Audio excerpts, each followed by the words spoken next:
हिते अहम अपडेट सवा के ॾींदालूं। अरब शिकारनि जी वीडियो रिकॉर्डिंग करण तां बेदर्दी सां क़त्ल थियल नाज़िम जोखे जे भाउ अफ़ज़ल जोखे जो नओं बयान साम्हूं आयो आहे। हुन नाज़िम जो केस भरपूर नमूने विढ़ण जो ऐलान कयो आहे। पंहिंजे बयान में अफ़ज़ल जोखे जो चवणु आहे त नाज़िम क़त्ल केस तां फिरी वञण वारो तासिर दुरुस्त नाहे। ॼाम अब्दुल करीम क़ुरान ते हथ रखी चयो त हू नाज़िम क़त्ल में मुलविस नाहे। संदसि चवणु आहे त ॼाम अवैस ते ॿिया जवाबदार नाज़िम जोखे जे क़त्ल में मुलविस आहिनि, जिन खे हू सज़ा ॾियारींदो। अफ़ज़ल जोखे जो चवणु आहे त सॼी सिंध साणस गॾु आहे। हू केस वठंदो, साथ ॾियण ते हू सॼी सिंध जो थोराइतो आहे। अवाम खे आगाही ॾींदा पिया हलूं। नाज़रीन, इन अहम ख़बर जे हवाले सां अरब शिकारनि जी वीडियो रिकॉर्डिंग करण तां बेदर्दी सां क़त्ल थियल नाज़िम जोखे जे भाउ अफ़ज़ल जोखे जो नओं बयान साम्हूं आयो आहे। हुन नाज़िम जो केस भरपूर नमूने विढ़ण जो ऐलान कयो आहे। पंहिंजे बयान में अफ़ज़ल जोखे जो चवणु आहे त नाज़िम क़त्ल केस तां फिरी वञण वारो तासिर दुरुस्त नाहे। ॼाम अब्दुल करीम क़ुरान पाक ते हथ रखी चयो त हू नाज़िम क़त्ल में मुलविस नाहे। संदसि चवणु आहे त ॼाम अवैस ते ॿिया जवाबदार नाज़िम जोखे जे क़त्ल में मुलविस आहिनि, जिन खे हू सज़ा ॾियारींदो। अफ़ज़ल जोखे जो इहो बि चवणु आहे त सॼी सिंध साणस गॾु आहे। हू केस वठंदो, साथ ॾियण ते हू सॼी सिंध जो थोराइतो आहे। अवां खे इन अहम अपडेट्स जे हवाले सां हिकु भेरो ॿीहर आगाही ॾींदालूं। अरब शिकारनि जी वीडियो रिकॉर्डिंग करण तां बेदर्दीअ सां क़त्ल थियल नाज़िम जोखे जे भाउ अफ़ज़ल जोखे जो नओं बयान साम्हूं आयो आहे। हुन जो वधीक छा चवणु आहे, अचो तव्हां खे ॿुधायूं। हो त हू ॼाम अब्दुल करीम जेको आहे उन जे मूं इन जे करे हुन चयो त मूं क़ुरान पाक ते साख रखी चवां थो त हिन क़त्ल में मुंहिंजो को बि तालुक़ न आहे। मूं वाक़ई घुरायो हो अफ़ज़ल, पर ही तुंहिंजे भाउ जे साम्हूं मूं थोरो हल्को प्रेशर ॾिनो, तशदुद थोरो करायो हल्को। मुंहिंजे साम्हूं जी ॻाल्हि आहे। ॼाम अब्दुल करीम हलियो पंहिंजे घर, मोबाइल हुन ॼाम अवैस घुराई हुई मूंखां। ऐं जंहिं बि दोस्तनि ग़लति मूंखे सम्झियो आहे, अलाए कहिड़ा अल्फाज़ इस्तेमालु कया आहिनि, अफ़ज़ल हीअं थी वियो आहे, अफ़ज़ल विकिजी वियो आहे, अफ़ज़ल प्रेशर में अची वियो आहे, कंहिंजी बि दबाव में न आयो आहियां।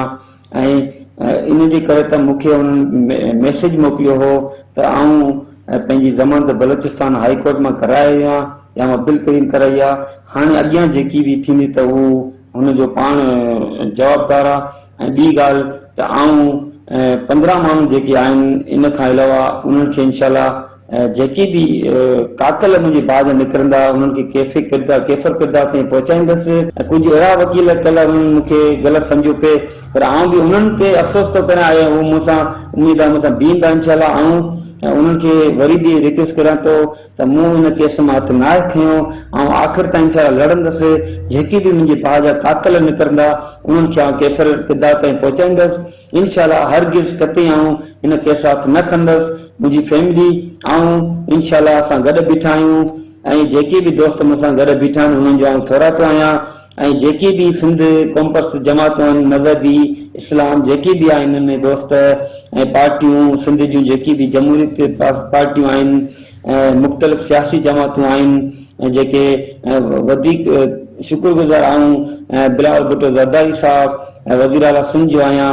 ऐं असांजो जेको रिलेटिव रिश्तेदार आहे मिनिस्टर साजिद जोखे साहब, सईद गनी साहब, ऐं उन सां गॾु सिंध गवर्नमेंट जंहिं मुंहिंजे मुताबिक़ मूंखे GIT बनाइणी आहे इंशाल्लाह।